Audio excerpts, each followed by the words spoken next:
ऐसा मतलब है कि होमोसेक्सुअलिटी पूरी तरह से नेचुरल है और ये एनिमल किंगडम का हिस्सा है। अरे अरे मेरे भाई यहीं रुक जा। पहली बात तो तुम्हें आधा अधूरा डेटा बताने की बहुत आदत है। पहली बात तो एनिमल्स में सेम सेक्स बिहेवियर 1500 स्पीशीज में दिखा, लेकिन एक्सक्लूसिव होमोसेक्सुअलिटी सिर्फ डोमेस्टिकेटेड शीप में होती है, वो भी 10% रैम्स में। बाकी मोस्टली डोमिनेंस प्रैक्टिस या टेम्पररी है, ना कि ह्यूमन जैसे life long orientation. The main question is कि क्या होमोसेक्सुअलिटी नेचुरल है? Exclusive homosexuality, non exclusive homosexuality is not the question. The main question is क्या होमोसेक्सुअलिटी ओवरऑल नेचुरल है और नेचर में पाई जाती है? And the answer to that question is yes, absolutely homosexuality is completely natural. 1500 के आसपास स्पीशीज में पाई जाती है। अब इनका जो मेन पॉइंट है कि एक्सक्लूसिव होमोसेक्सुअलिटी नहीं पाई जाती, तो भी होमोसेक्सुअलिटी पाई जाती है। एक्सक्लूसिव होमोसेक्सुअलिटी भी एटलीस्ट एक स्पीशीज में एक्सेप्ट फ्रॉम द ह्यूमंस पाई जाती है, विच मीन्स कि होमोसेक्सुअलिटी इज नेचुरल।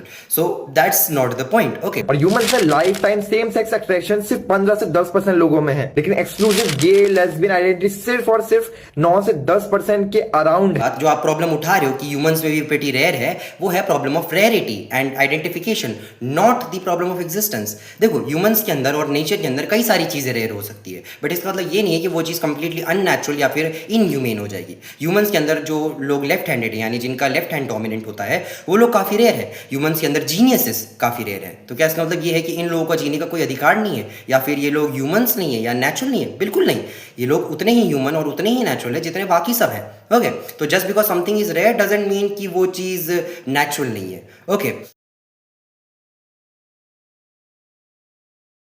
आप इस क्वेश्चन के अंदर एक अजम्पशन ले रहे हो जिसे हम कहते हैं अपील टू नेचर फैलेसी। कई सारे लोग ये मान के चलते हैं इस क्वेश्चन को पूछते टाइम कि जस्ट बिकॉज अगर होमोसेक्सुअलिटी नेचुरल हुई तो इसका मतलब ये है कि वो चीज़ एक्सेप्टेबल हो जाएगी। Not really. कोई भी चीज़ एक्सेप्टेबल या मॉरली राइट या मॉरली रॉन्ग सिर्फ इसी वजह से नहीं होती वो चीज़ नेचुरल है या फिर अननेचुरल है। कई सारी चीज़ें नेचर के अंदर पाई जाती है जो कि हमारे को हार्म करती है इनफैक्ट, जैसे कि बैक्टीरियाज या फिर जेनेटिक डिसऑर्डर्स या फिर बीमारियां या फिर बीमारियों को फैलाने वाले वेक्टर्स।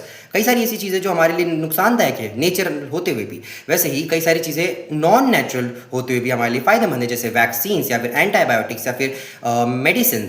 तो वंस अगेन, कोई भी चीज़ की अच्छाई या बुराई हम उनकी नेचुरलनेस या अननेचुरलनेस से पता नहीं कर सकते।